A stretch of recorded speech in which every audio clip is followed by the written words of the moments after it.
அங்கனே ஆனா இந்த லைட் எரிஞ்சுக்கிட்டே இருக்குனே. கஸ்டமர் நம்மளை போட்டு கொலையா கொண்டுகிட்டு இருக்கான். தம்பி ரகுமானே, அண்ணனுக்கு அந்த வண்டி என்னன்ற பார்த்து விடு.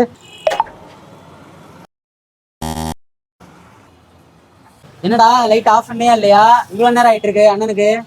நானும் இந்த லைட் ஆஃப் பண்ணி பாக்குறேன், ஆஃப் ஆகவே மாட்டேங்குது. இந்த வரேன் நெல் என்னன்னு பார்ப்போம். அடே இந்த லைட்டை தான் சொல்லிட்டு இருந்தியா? இந்த லைட் வந்து ஓபிடி டூலில் அரெஸ்ட் பண்ண முடியாது. ஏன்னா மால் ஃபங்க்ஷனாக இருந்தால் மட்டும்தான் நீ டூலை போட்டு கிளியர் பண்ண முடியும். இந்த லைட் வந்து காஷன் சிம்பிள் லைட். ஸோ இந்த லைட்டில் வந்து பார்த்தீங்கன்னா வண்டியில் முக்கியமாக 3 காரணம் இருந்தால் தான் லைட் எரியும். ஒன்று பார்த்தீங்கன்னா ஐஎஸ்டி கண்ட்ரோல் பாக்ஸ், 2வது பேட்டரி, 3வது நமக்கு ஸ்டேட்டர் காயில். இந்த 3ல் கம்ப்ளைண்ட் இருந்தால் மட்டும்தான் அந்த முக்கோண சிம்பிள் எரியும்.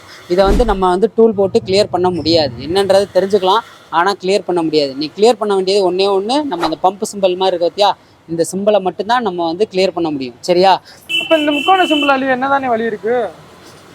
இதை நம்ம முக்கோண சிம்பிள் சொல்கிறத விட இது வந்து பொது எச்சரிக்கை விளக்குன்னு சொல்லலாம், இல்லை வார்னிங் லைட்டுன்னு சொல்லலாம், இல்லை ட்ரை ஆங்கிள் வார்னிங் லைட்டுன்னு கூட சொல்லலாம். ஸோ இந்த லைட் எப்போ ஆஃப் ஆகும்னா அதுவாக டயக்னோஸ் பண்ணி இந்த எலக்ட்ரிக்கல் சிஸ்டத்தில் கம்ப்ளைண்ட் இல்லைன்னா அதுவாக தான் ஆஃப் ஆகும். நம்ம மேனுவலாக இதை ஆஃப் பண்ண முடியாது. மேலும் இந்த சிம்பிளை பற்றி உங்களுக்கு ஏதாவது தெரிஞ்சிச்சு, இந்த தகவல் தெரிஞ்சுன்னா கமெண்ட் செக்ஷனில் கமெண்ட் பண்ணுங்கள். என்னன்றதை நம்ம தெரிஞ்சுக்குவோம். தேங்க்யூ.